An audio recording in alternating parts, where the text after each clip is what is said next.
The Tale of Peter Rabbit by Beatrix Potter. Once upon a time, there were 4 little rabbits.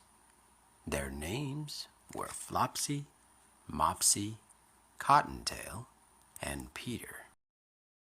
They lived with their mother in a sandbank underneath the root of a very big fir tree.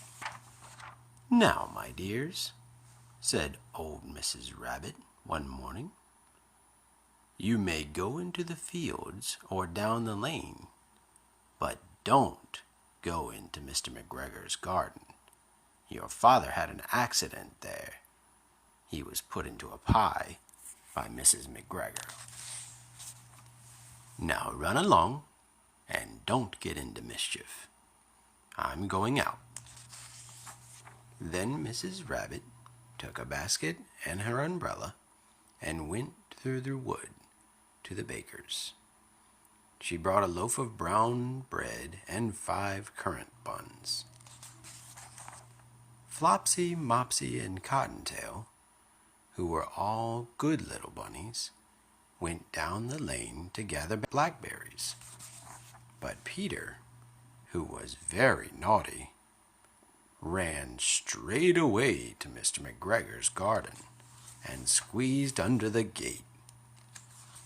He first ate some lettuce and some French beans, and then he ate some radishes, and then, feeling rather sick, he went to look for some parsley. But round the end of a cucumber frame, who should he meet but Mr. McGregor. Mr. McGregor was on his knees planting young cabbages, but he jumped up and ran after Peter, waving a rake and calling out, "Stop, thief!" Peter was most dreadfully frightened. He rushed over the garden, for he had forgotten his way back to the gate. He lost one of his shoes among the cabbages and the other among the potatoes. After losing them, he ran on 4 legs and went faster, so I think that he might have gotten away altogether if he had not unfortunately ran into a gooseberry net and got caught by large buttons on his jacket. It was a blue jacket with brass buttons, quite new. Peter gave himself up for loss and shed big tears, but his sobs were overheard by some friendly sparrows, who flew to him in great excitement and implored him to exert himself. Mr. McGregor came up with a sieve, which he intended to pop on top of Peter, but Peter wiggled out just in time, leaving his jacket behind him, and rushed into the tool shed and jumped into a can. It would have been a beautiful thing to hide in if it hadn't been for so much water in it. Mr. McGregor was quite sure that Peter was somewhere in the tool shed, perhaps hidden underneath the flower pot. He began to turn them over carefully, looking under each. Presently, Peter sneezed. "Kerchoo!" Mr. McGregor was after him in no time, and he tried to put his foot on Peter, who jumped out of the window, upsetting 3 plants. The window was too small for Mr. McGregor. He was tired of running after Peter. He went back to his work. Peter sat down to rest, for he was out of breath and trembling with fright, and he had not the least idea which way to go. Also, he was very damp with sitting in that can.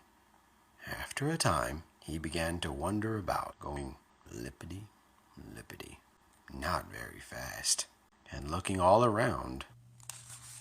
He found a door in the wall, but it was locked.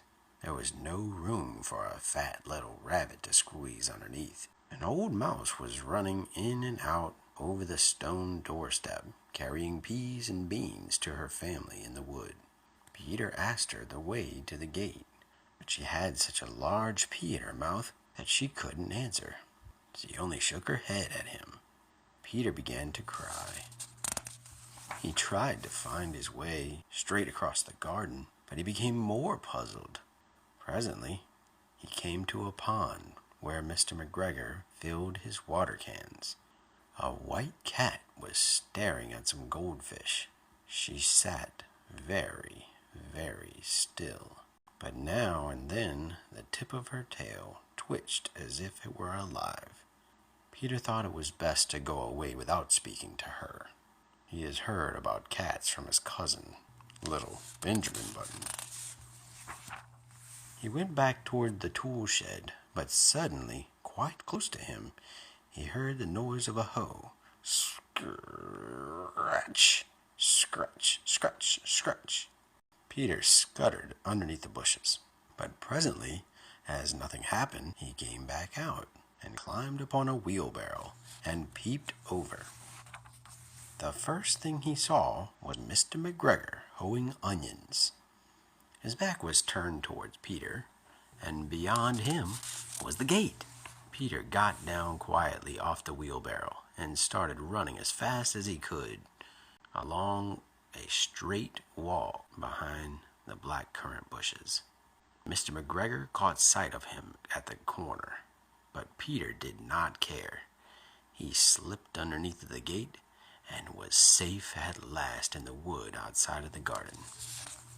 Mr. McGregor hung up the little jacket and the shoes for a scarecrow to frighten the blackbirds. Peter never stopped running or looked behind him till he got home to the big fir tree. He was so tired that he flopped down upon a nice, soft sand on the floor of the rabbit hole and shut his eyes. His mother was busy cooking. She wondered what he had done with his clothes. It was the second little jacket and pair of shoes that Peter had lost in a fortnight. I'm sorry to say that Peter was not very well during the evening. His mother put him to bed and made some chamomile tea, and she gave a dose of it to Peter. 1 tablespoon to be taken at bedtime. But Flopsy, Mopsy, and Cottontail had bread and milk and blackberries for supper. The end. A story by Beatrix Potter, narrated by Luke Garris.